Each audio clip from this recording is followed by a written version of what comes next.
الحمد لله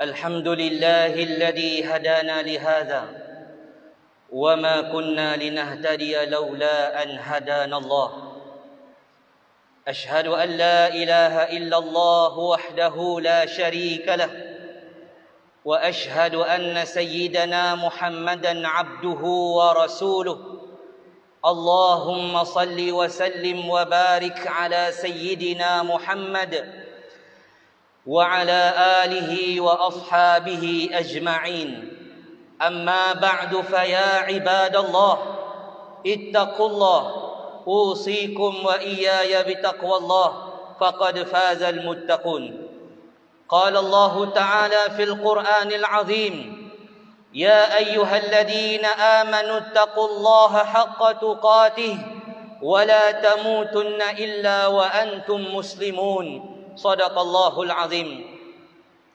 Hadirin yang dirahmati Allah Subhanahu wa taala, marilah sama-sama kita meningkatkan ketakwaan kita kepada Allah Subhanahu wa taala di dalam hari yang penuh dengan keberkatan ini, di bulan yang mempunyai satu peristiwa yang besar, yaitu ibadat haji dan juga ibadat kurban.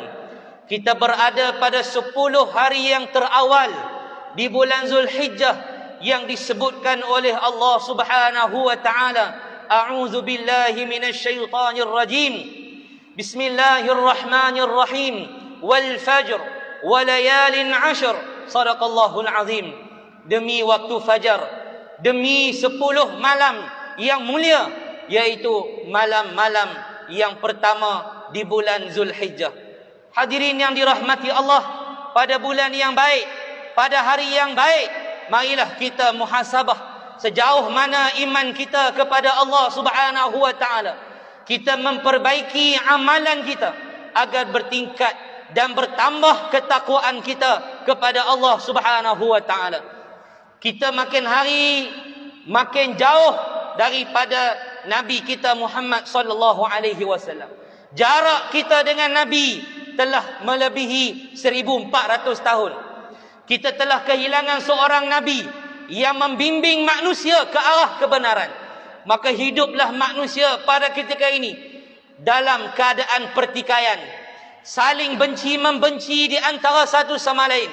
Hari ini manusia berhadapan dengan krisis kesihatan, manusia berhadapan dengan krisis ekonomi yang menyebabkan setiap orang bangun dari pagi hanya berfikirkan, aku nak makan apa hari ini, bila boleh mula kerja, apa yang akan aku buat jika tidak boleh bayar kereta, rumah dan sebagainya. Kebimbangan ini menyebabkan ramai yang mendapat tekanan jiwa dan sebagainya. Namun kita jangan lupa sebagai umat Islam yang Allah Subhanahu wa taala memberikan peringatan kepada kita. Allah mengajar kita agar kita beriman dengan qada dan qadar yang telah ditetapkan oleh Allah Subhanahu wa taala. Allah menyatakan dalam Al-Quranul Karim, A'udzu billahi minasyaitonir rajim. Wa idh ibtala Ibrahim rabbuhu bikalimatin fa'atammahun. Dan apabila kami menguji hamba kami Ibrahim alaihi salam dengan beberapa ujian, Nabi Allah Ibrahim berjaya menyempurnakan segala ujian yang Allah telah pikulkan kepadanya.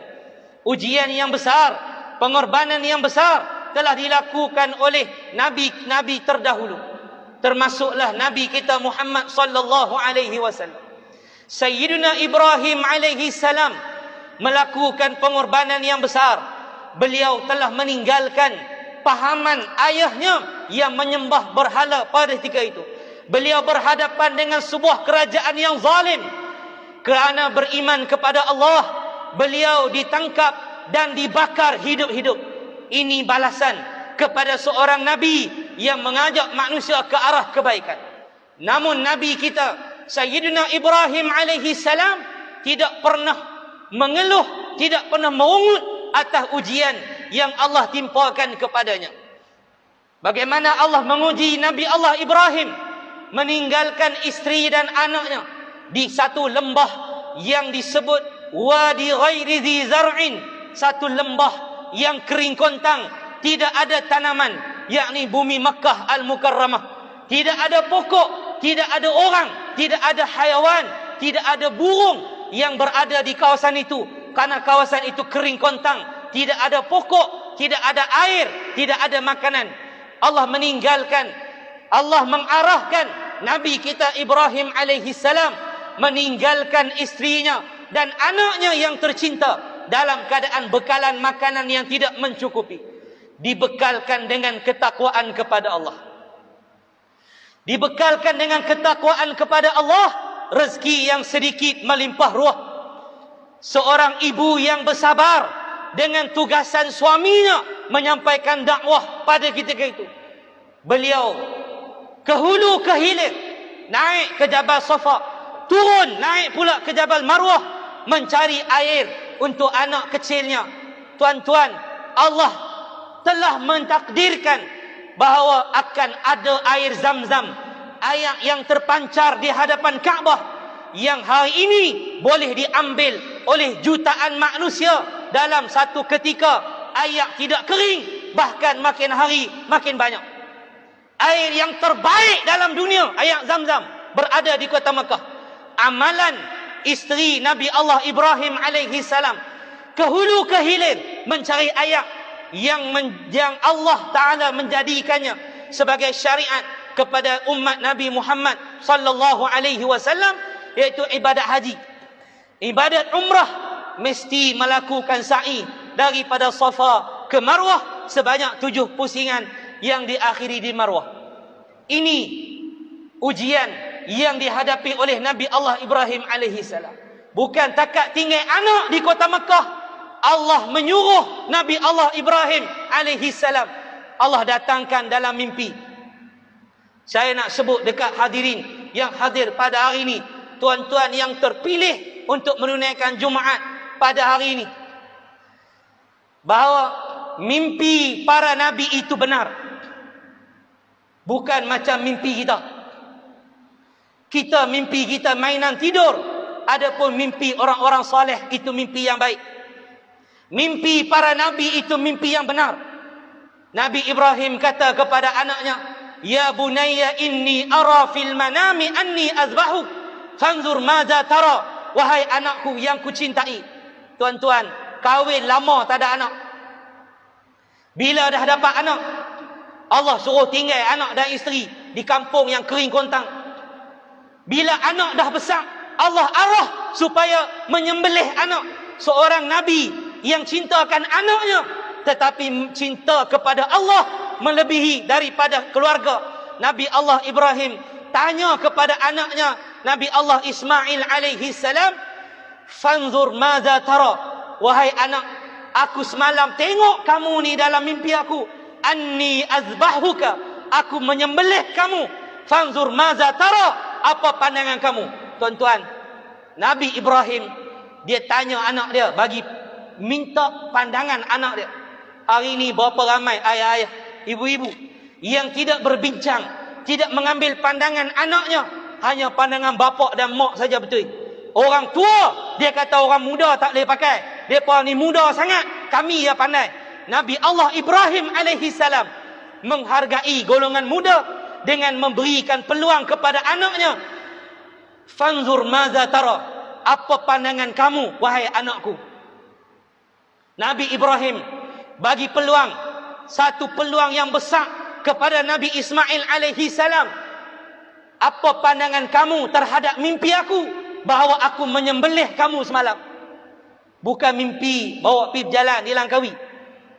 Bukan mimpi bawa pergi Cameron Highland. Bukan mimpi bawa pergi makan angin di Pulau Bangkok. Mimpi aku sembelih hang malam ni. Apa pandangan hang? Seorang anak muda yang diberikan demokrasi kebebasan memilih dia nak hidup lagu mana, tapi anak muda yang beriman kepada Allah, walau dia ada kebebasan di hadapan dia. Nabi Ismail diberikan kebebasan oleh ayah dia. Fanzur madza tara, apa pandangan kamu? Jawab Nabi Allah Ismail alaihi salam, "Ya abati fa'al ma tu'mar." Wahai bapa, kamu tunaikan apa yang telah Allah perintahkan kepada kamu. Kata ulama, seolah-olah Nabi Ismail nak habaq dekat ayah dia. Wahai ayah, kalau Allah suruh, jangan tanya, buat ya. Jangan tanya. Hari ini tuan-tuan, kita salah memberi pilihan kepada anak-anak. Anak-anak nak kahwin, hampa nak pakai ketat, ikut suka hampa lah. Duit hampa, aku nak kata apa? Hampa panggil DJ Medo Oyuh di rumah, bayar RM1,000, nyanyi degung-gedegang, bubuh dangdut, bubuh macam-macam. Habaq kenduri ini sunnah, tapi punah habis. Dalam kad kenduri tulis apa? Tak berapa hari nak boleh kahwin pula ni. Tak berapa hari nak boleh kahwin. Nak boleh kenduri pula. Tuan-tuan, bila boleh kenduri, depa pasang lagu. Tulis dalam kad kenduri, ini tanda-tanda kebesaran Allah. Allah jadikan kamu berpasang-pasangan. Bubuh hadis, bubuh ayat Quran. Nak habaq kata kahwin ni sunnah, panggil orang. Mailah, anak aku nak bina masjid. Kita pergi tengok, masjid tu ada karaoke. Rumah kenduri tadi ni, yang asalnya sunnah menjadi punah. Habis RM10,000. Catering saja RM10,000. Sewa kemah RM500. Bayar dekat DJ medok pasang lagu RM1,000. Cari pula orang medok tagak gambar, bayar RM1,000. Panggil kono, panggil kono ni, pimai, habis belah perempuan, habis belah lelaki. RM30,000. Pahala tak ada. Ini amalan yang tidak cerdik yang dilakukan oleh masyarakat kita. Tuan-tuan, kita tak apalah, buatlah. Anak baru tunang, bawa balik mai tunang, tidur di rumah kita. Naik motor ke hulu ke hilir. Tak apalah, hampa jangan ada buat apa. Hampa duduk lelok sudah. Bubuh pelak, positif, negatif. Petik sui, lepas tu duduk habaq. Jangan duduk menyala. Ni, mak bapak hari ni bagi peluang dekat anak, peluang tak betul. Nabi Allah Ibrahim bagi peluang dekat anak dia. Tapi peluang itu disambut oleh anaknya dalam keadaan baik. Tuan-tuan, pengorbanan Nabi dahulu sangat hebat. Sehingga sahabat tanya Nabi, Ya Rasulullah, Ya Rasulullah, bagaimana kami nak berselawat kepada kamu dalam salat? Nabi kata, Allahumma salli ala Muhammad wa ala ali Muhammad kama sallaita ala Ibrahim wa ala ali Ibrahim. Sampai habis. Nabi ajak kita supaya mengenang jasa Nabi Allah Ibrahim alaihi salam. Pengorbanan yang besar. Tuan-tuan, kalau Nabi Ibrahim sanggup menyembelih anaknya sekalipun, apakah kita hari ini sanggup untuk menjaga iman kita? Hari tu duk riuh dalam Facebook. Apa masjid tutup, habis jadi Yahudi. Nak jadi apa ni? Orang agama nak jadi apa ni? Tutup masjid, tak bagi orang mai semayang. Subuh 8 orang mai. 113 orang boleh mai semayang di negeri Kedah. 8 orang mai semayang. Paling ramai 20 orang. Hak duk hingat tu pergi mana? Yang dia duk kalut tak boleh mai Jumaat. Yang mayang fardu dia pergi duk tahu mana? Tuan-tuan, pengorbanan Nabi dahulu sangat hebat. Kita nak baca Quran tak ada. Aja baca WhatsApp, baca Facebook. Baca WhatsApp, baca Facebook. Sebab itu bergaduh. Kalau tuan-tuan baca Quran, baca hadis, tuan-tuan akan tenang. Tapi kalau baca WhatsApp, baca Facebook, kita akan berbalah sama-sama kita. Penyakit COVID ni telah menyebabkan manusia berbalah antara satu sama lain. Menyebabkan manusia maki hamun antara satu sama lain. Inilah kesan daripada bala yang Allah timpakan kepada kita. Semua orang kena maki. Mula daripada mufti, sampai tu imam, sampai ketua kampung, sampai polis, sampai doktor, sampai mana Allah, semua kena maki. Bodoh buat tu. Tu AJK tu kau ambil aku, pergi umrah sekali, dia tak bagi aku masuk, kad tak ada. AJK pula kalau aku pergi masuk, aku kena saman. Dia pergi kata pula ke AJK, takut polis lebih pada takut Allah. Iman korang. Bergaduh sekampung. Tuan-tuan, ini berlaku dalam kawasan kita. Na'udzubillah, moga Allah pelihara perpaduan kita. Biarlah kita berlawan dengan COVID, jangan kita bergaduh sama-sama kita. Hadirin yang dirahmati Allah sekalian, perjuangan Nabi kita juga hebat. Nabi Muhammad SAW, perjuangannya juga hebat. Apa ujian yang Nabi kena? Pertama, Nabi dituduh gila. Orang baik macam Nabi, orang kata gila. Orang kata Nabi ahli sihir. Orang kata Nabi ni dia pemecah belah masyarakat. Nabi bawa mai Islam. Orang kata Nabi pecah belah masyarakat. So apa hari ni ya? Tu depa tu buat majlis ceramah tu nak kata ke orang, pecah belah masyarakat. Benda ni dulu Nabi kena dah. Lah duk jadi pula zaman kita. Duk jadi. Nabi pernah patah gigi garhamnya dalam peperangan Uhud. Nabi cedera parah dalam peristiwa Taif. Nabi pernah diboikot oleh kerajaan Mekah. Nabi dikepung. Nabi dan adik-beradiknya, Bani Hashim, Syiah Bani Muttalib, Syiah Bani Hashim, mereka dikepung oleh kerajaan Quraisy hampir 3 tahun. Tuan-tuan, dalam tempoh 3 tahun, Nabi dan para sahabat, riwayat mengatakan sampai makan daun-daun kering, tapi tidak ada seorang pun yang murtad. Dalam peperangan, para sahabat menceritakan, kami dan Rasulullah sallallahu alaihi wasallam, kami pergi perang, kami bawa daun yang dimakan unta. Daun tu kering, kata sahabat. Bila kami makan dalam peristiwa peperangan, luka habis tekak kami kerana daun tu kering, kerah masuk dalam batang tubuh kami. Tuan-tuan, orang dulu pergi perang makan daun. Ni sahabat Nabi dulu ni. Apa pengorbanan yang kita buat? Maka tuan-tuan yang dirahmati Allah sekalian, masa tidak mengizinkan kita untuk lebih panjang pada hari ini. Saya menyebutkan beberapa perkara yang menyebabkan kita bersama dengan Nabi kita Muhammad sallallahu alaihi wasallam. Kalau nak cerita bab pengorbanan Nabi ni tuan-tuan, sangat besar, sangat banyak. Sabarnya Nabi berhadapan dengan ujian. Nabi adalah orang yang digelar sebagai ulul azmi, Nabi yang paling banyak diuji dengan ujian yang dahsyat. Tuan-tuan, macam mana kita nak duduk dengan Nabi di akhirat? Pertama, Nabi menyebut, pertama ialah orang yang akan bersama dengan Nabi di akhirat ialah orang yang mencintai Nabi sallallahu alaihi wasallam.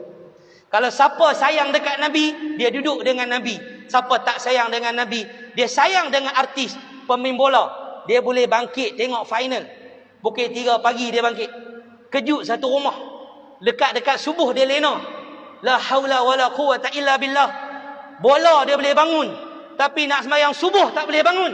Ni macam mana ni nak habaq? Saya nak masuk syurga, nak masuk syurga, tapi amalan yang dia buat tidak menzahirkan kata dia minat ke syurga. Tengok bola, okey, tak ada masalah, tapi jangan sampai abaikan tanggungjawab kita sebagai umat Islam. Yang pertama, Nabi kata dekat sahabat Nabi, al-mar'u ma'a man ahabba. Manusia itu akan bersama dengan orang dia sayang. Tapi tuan-tuan balik tengok, tuan-tuan sayang kat siapa? Sayang dekat Allah ke? Sayang dekat kawan-kawan kita ke? Sayang dekat rumah kita ke? Tengok. Satu. Yang kedua, amalan yang menyebabkan kita masuk syurga dengan Nabi, perbanyakkan sujud. Sahabat mai tanya Nabi, Abu Salamah, dia cerita, dia kata satu malam aku dibawa ayak mai dekat Nabi untuk Nabi qada hajat, untuk Nabi ambil wudu. Aku bermalam dengan Nabi. Nabi tanya aku, apa permintaan kamu? Aku minta duduk dengan kamu dalam syurga. Nabi tanya, apa lagi permintaan kamu? Itu sahaja ya Rasulullah, aku nak minta duduk dengan kamu ya dalam syurga. Lalu Nabi kata apa? Bantulah aku agar engkau mampu masuk dalam syurga. Allah perkenankan hajatmu. Tolong aku untuk aku bawa hang masuk syurga.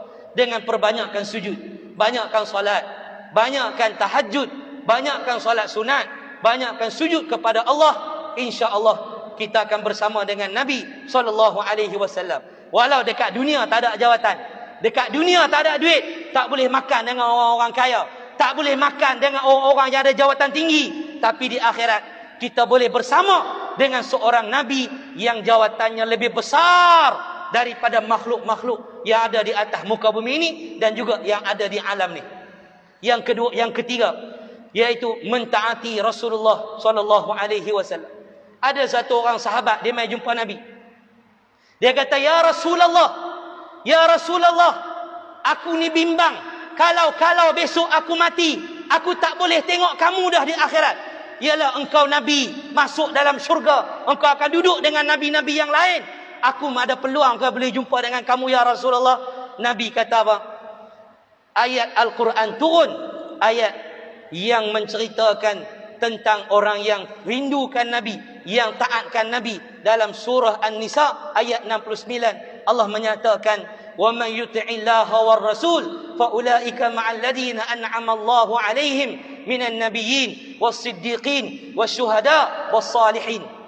Allah Ta'ala menyatakan orang-orang yang mentaati Allah dan Rasulnya, mereka akan bersama dengan para nabi, para salihin, para syuhada dan orang-orang yang benar di dalam syurga kelak. Yang keempat, hendaklah berakhlak dengan akhlak yang baik.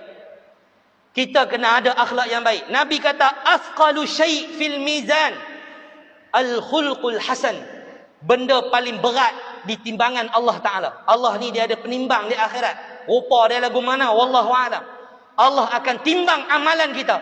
Sebesar-besar, seberat-berat amalan yang ditimbang di akhirat, pahalanya besar dan pahalanya berat, ialah kata Nabi al-khuluqul hasan, akhlak yang baik. Dalam hadis yang lain Nabi tanya, Nabi sebut, hampa tahu tak orang yang paling dekat dengan aku di akhirat?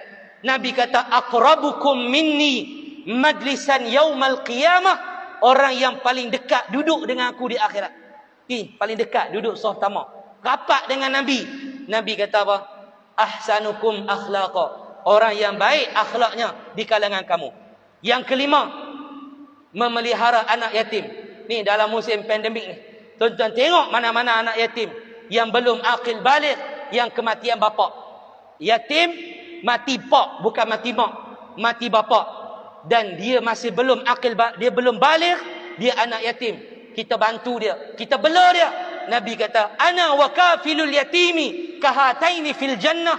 Nabi buat syarat macam ni, aku dan orang yang jaga anak yatim macam ni dalam syurga. Duduk rapat, punya rapat dengan Nabi dalam syurga. Tuan-tuan, ni yang kelima. Dan yang terakhir, banyak sebenarnya. Yang terakhir, Nabi SAW menyatakan, perbanyakkanlah selawat kepada baginda SAW. Nabi kata akthiru alayya minas salati fi kulli yaumi jum'ah. Nabi kata perbanyaklah kamu berselawat ke atasku, khususnya pada hari Jumaat ni. Tiap-tiap hari Jumaat Nabi kata, apa selawat banyak-banyak sikit ke aku. Kemudian dalam riwayat yang lain Nabi kata, fa innahu man shalla alayya salatan, barang siapa yang berselawat ke atas aku, kata Nabi sallallahu alaihi wasallam, sallallahu alaihi biha asyra, Allah akan berselawat ke atas orang tersebut 10 kali ganda. Subhanallah. Marilah tuan-tuan, kita rapatkan saf. Hari ini kalau tengok di Baling ni, Covid makin banyak di Baling. Tuan-tuan, kurangkan maki hamun, kurangkan pertengkaran, perbanyakkan istighfar. Setiap kali keluar je result, wow, Covid 13,000. Perbanyakkan istighfar 13,000 kali. Selawat lebih 10,000 kali. Kita munajat, kita baca Quran, kita tengok tang mana salah kita. Mudah-mudahan semua pihak mengambil tempat masing-masing. Rakyat ambil tempat dia, kerajaan ambil tempat dia, frontliner ambil tempat dia. Yang penting semuanya kena bertaubat kepada Allah. Kurangkan hiburan yang melampau, termasuk dalam TV, dalam radio, dalam media sosial. Jangan duk loklak sangat. Musim-musim orang duk lockdown ni, depa duk loklak lebih kurang, laki perempuan tak kira halal haram. Bila Allah nak angkat wabak kalau rakyat Malaysia masih melakukan maksiat secara terang-terangan? Dan dosa besar yang kita buat, yang menyebabkan Allah tak angkat lagi wabak ni tuan-tuan, apa dia? Tak semayang. Berapa ramai rumah kita pagi-pagi tak semayang subuh? Rumah kita tu tak kira rumah orang, rumah kita, dalam rumah kita berapa orang tak semayang subuh? Bini kita, anak kita, menantu kita, cucu kita. Berapa ramai yang tak semayang subuh? Cucu 7 tahun Nabi suruh ajak semayang. Umur 10 tahun tak semayang, Nabi suruh pukul. Bukan rimbuk, pukul sikit-sikit bagi dia berasa nak semayang. Bukan suruh godam, saipak, terajang, bagi telentang tu. Tak. Nabi suruh pukul sikit bagi dia beringat. Kata semayang ni Allah suruh, bukan ayah dia suruh. Selagi rakyat Malaysia yang beriman kepada Allah, yang mengaku Islam kepada Allah, meninggalkan salat, Allah tidak akan angkat wabak ni. Dan Allah akan tambahkan lagi azab demi azab. Walau anna ahlal qura amanu wattaqau lafatahna alaihim barakatin minas sama'. Kalaulah penduduk negara itu mereka mentaati Allah, mereka beriman kepada Allah, kami akan buka keberkatan daripada langit akan turun kepada mereka. Tetapi mereka itu, kata Allah, mereka itu mengingkari Allah, mereka melanggar perintah Allah, lalu Allah turunkan azab, bala kepada mereka. Wal'iyadzubillah. Mudah-mudahan daerah kita, negeri kita, negara kita dan bumi Makkah, bumi Madinah dapat dibebaskan daripada Covid. Kita boleh pergi buat haji tahun depan ramai-ramai, insya-Allah. Barakallahu li wa lakum bil Qur'anil azim wa nafa'ani wa iyyakum bima fihi minal ayati wa dzikril hakim wa taqabbala minni wa minkum tilawata innahu huwas samiul alim. Aqulu qawli hadha wa astaghfirullahal azim li wa lakum wa lisairil mu'minina wal mu'minat fastaghfiruhu faya fawzal mustaghfirin wa ya najatat taibin.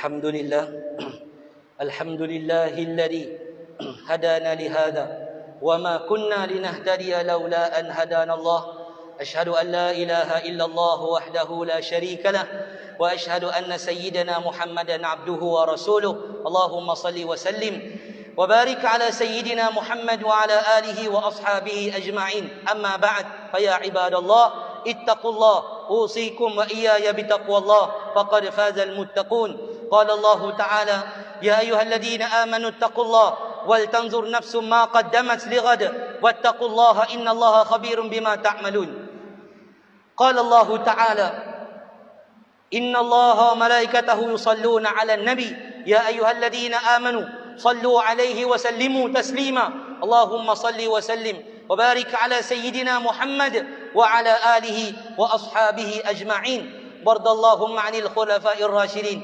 ساداتنا أبي بكر وعمر وعثمان وعلي وعن بقية الصحابة والقرابة والتابعين ومن تبعهم بإحسان إلى يوم الدين اللهم اغفر للمسلمين والمسلمات والمؤمنين والمؤمنات الأحياء منهم الأموات برحمتك يا أرحم الراحمين اللهم أن تعيد الإسلام والمسلمين وأن تعلي بفضلك كلمة الحق والدين وأن تشمل بعنايتك وتوفيقك مولانا جلالة الملك الأمين الكريم السلطان صالح الدين ابن المرحوم السلطان بدريشة وجميع الأسرة الملكية اللهم وفقهم بما تحبه وترضى اللهم وفقنا بما تحبه وترضى اللهم إنا نتوجه إليك ونتوسل بنبيك أن تكشف عنا البلاء والوباء والفحشاء والغلاء ما لا يكشفه أحد غيرك اللهم انصرنا فإنك خير الناصرين وانصر إخواننا المظلومين في بلاد الشام سوريا وفلسطين وفي جنوب تايلاند وفي كل مكان من مشارق الأرض ومغاربها ربنا آتنا في الدنيا حسنة وفي الآخرة حسنة وقنا عذاب النار اللهم ارزقنا فإنك خير الرازقين وارزقنا برزق حلالا طيبا مباركا واسعا رب اشفنا من كل داء وعافنا من البلاء وصلى الله على سيدنا محمد وعلى آله وصحبه وبارك وسلم عباد الله إن الله يأمر بالعدل والإحسان وإيتاء ذي القربى وينهى عن الفحشاء والمنكر والبغي يعظكم لعلكم تذكرون فاذكروا الله العظيم يذكركم واسألوه من فضله يعطكم ولذكر الله أكبر والله يعلم ما تصنعون